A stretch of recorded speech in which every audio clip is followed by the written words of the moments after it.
I think being able to communicate really well is really important if you're going to live in community, and being able to take other people's feedback is really important, and to take it as a personal growth opportunity rather than as an opportunity to get defensive with each other. I think that that's huge for making community really work.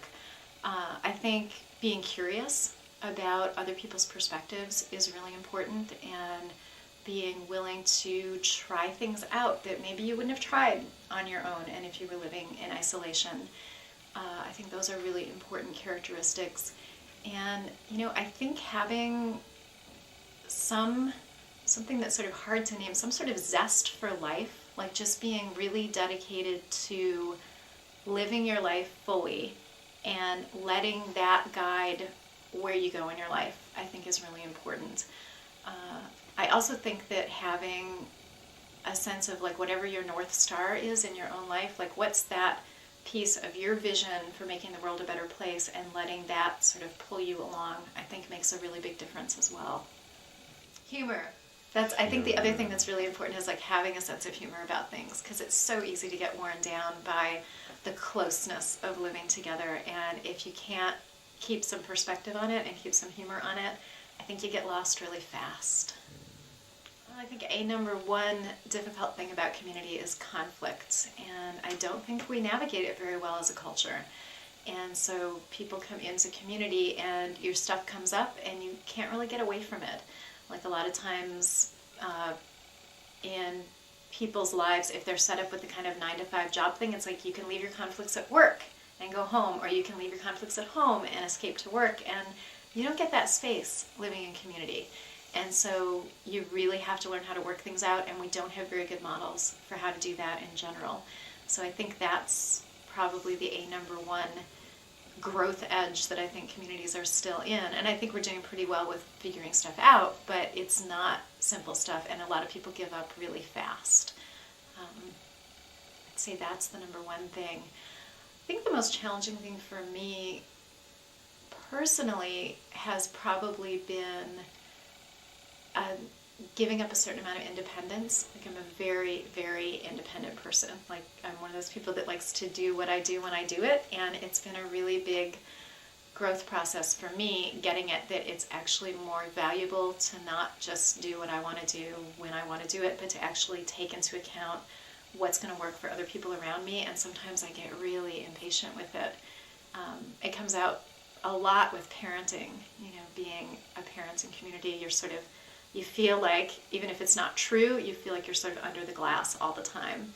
And I don't always want to be responsive to other people's criticisms or questions about my parenting, and that's really tough. It's very intimate for a lot of parents. So I think that's been personally one of the things that's been really challenging. Wow.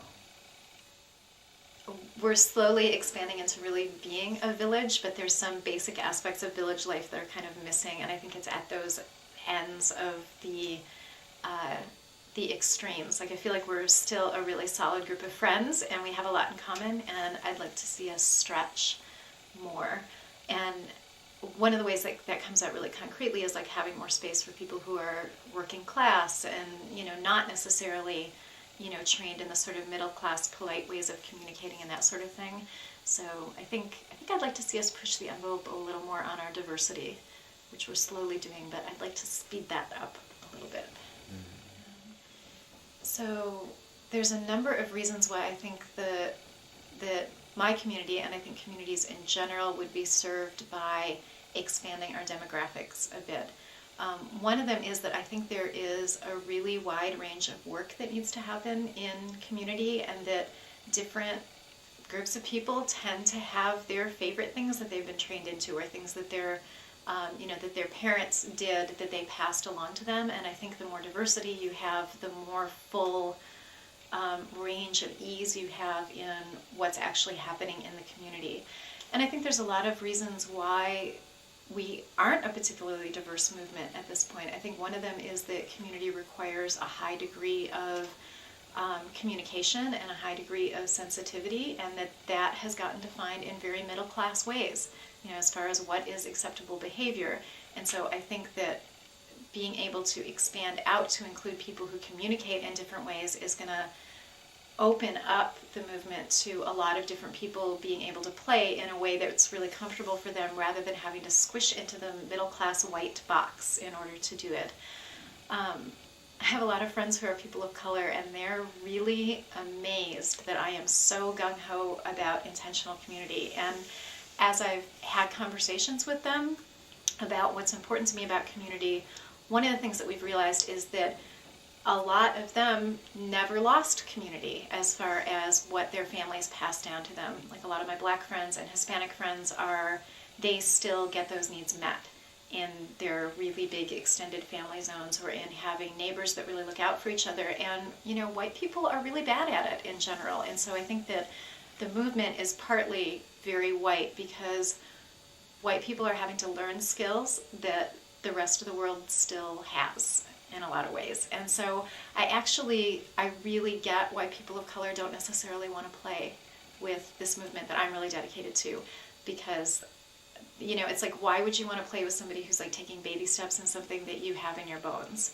I think it's really uncomfortable for a lot of people of color to watch white people having to struggle through our learning curves on this stuff. And so I don't necessarily think that it's a bad thing, but I think that if the people who are in the communities movement could have a little more humility about it, I think it would be a really good thing.